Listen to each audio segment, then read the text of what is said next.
Laura Handke, like Oswego's transformational voice teacher. Thank you for joining me today for this first video in a series of videos about Abella's journey.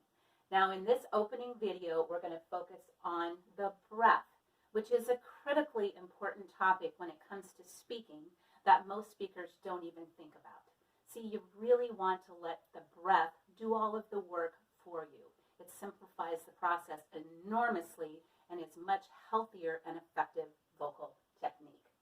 Now, if you were a new student and you had come to my home studio, one of the first things that I would do is I would get you down on the floor on a yoga mat. There's a few reasons for this. One is that gravity helps us. When we stand up, everything kind of tends to want to collapse a little bit. And also, when you get down on the floor on a yoga mat, and I ask you to pull this in, get skinny, I call it just once, because usually you want this relaxed. But you pull this in right here, and your ribs come out. Now you want your ribs to stay out and expanded while you're vocalizing.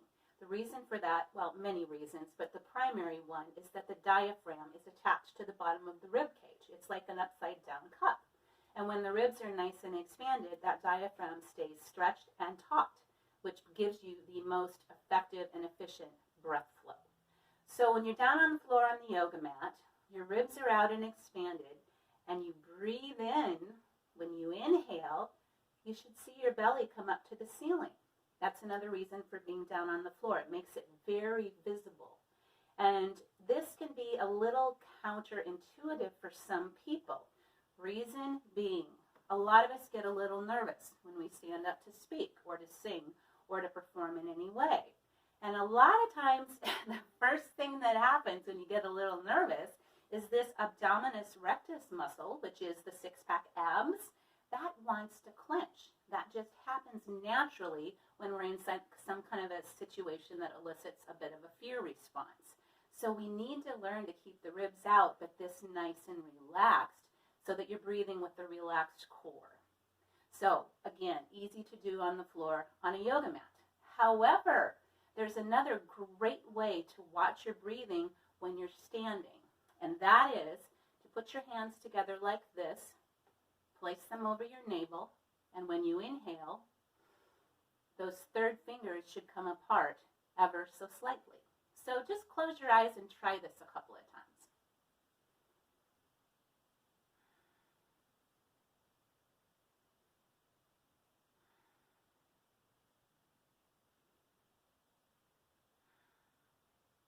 See, my fingers were coming apart, so I know I was breathing properly.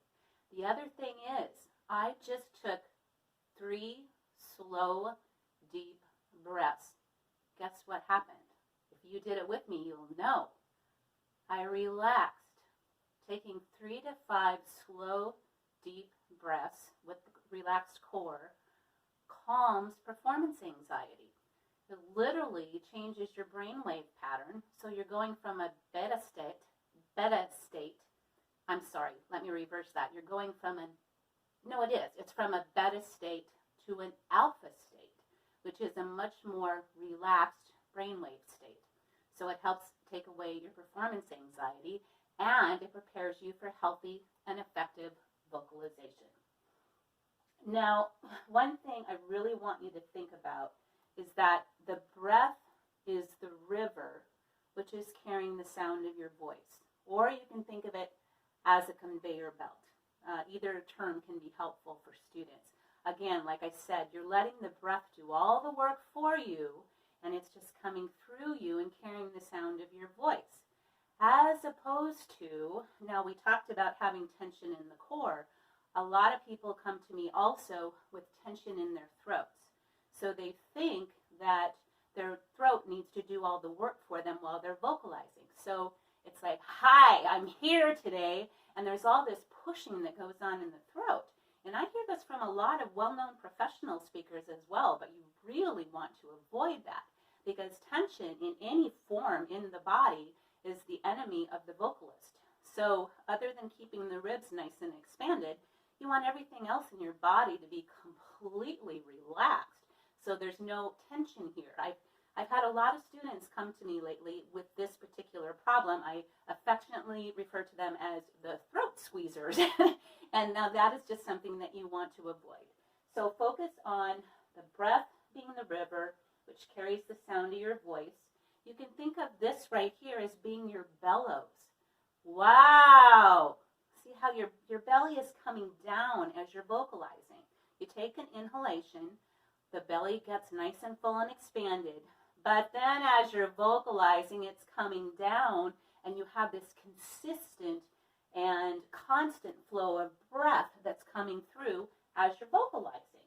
So these are the bellows. You're not pushing from here. You have a relaxed body. There's no tension in your shoulders, in your throat, in your abdomen, anywhere else. And here is something else that has been very helpful for a lot of my students, especially maybe the throat squeezers. So what you want to think of when you inhale, because now that you know this, you are going to become so super conscious of your breath as you're vocalizing, right? So you take a nice inhalation through your nose, have a nice open throat. You can pretend like you're yawning. Maybe you actually do yawn. And you feel, as you're breathing in, this coolness at the back of your open throat. So just try that once. Pretend like you're yawning. And feel that coolness. If you can just be conscious of that before you engage your vocal folds, it's going to be a game changer. Remember, the breath is the river that's carrying the sound of your voice, and it's doing all the work for you. So try this at home. This is your vocal challenge for this week. So just lay down on the floor on a yoga mat, see if you can feel your ribs expand, and get really accustomed to breathing with a nice relaxed core and seeing your belly go up as you inhale and then come down as you breathe out. And once you've mastered that and you feel like you've really got this breathing thing down, then go ahead and go like this.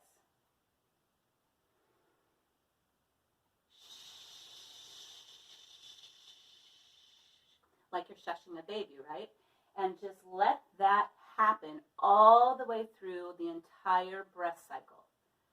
And what you should feel is a consistent coming down very naturally with no clenching or stopping of the breath flow anywhere in between that process, okay? And then once you've got that mastered, your very final step in this vocal challenge about the breath is to vocalize using words that start with M and N. Now, we're going to get into this in a future video when we talk about resonance, why we use words that start with M and N. But one very simple one is just the word me, and then mee-oh-my. And so the way we do this to start, because I don't want you falling into vocal fry, which again, we're going to talk about in a future video when we discuss pitch, is just go like this. Just breathe in, open throat, feel the coolness, watch the belly go up to the ceiling, or if you're standing, use this little tip. Me, and just keep modulating it up and down like that, again, throughout the entire breath flow. And that's so you don't go, me, and fall into vocal fry. Watch for that, again, that video when we get to the chapter on pitch. But once you do me a couple of times, you can just add me-oh, me-oh, mee-oh-my. And as you go on through this process, you're going to understand why this is going to be helpful. So thank you so much for joining me about this video today on the breath. I look forward to seeing you next time.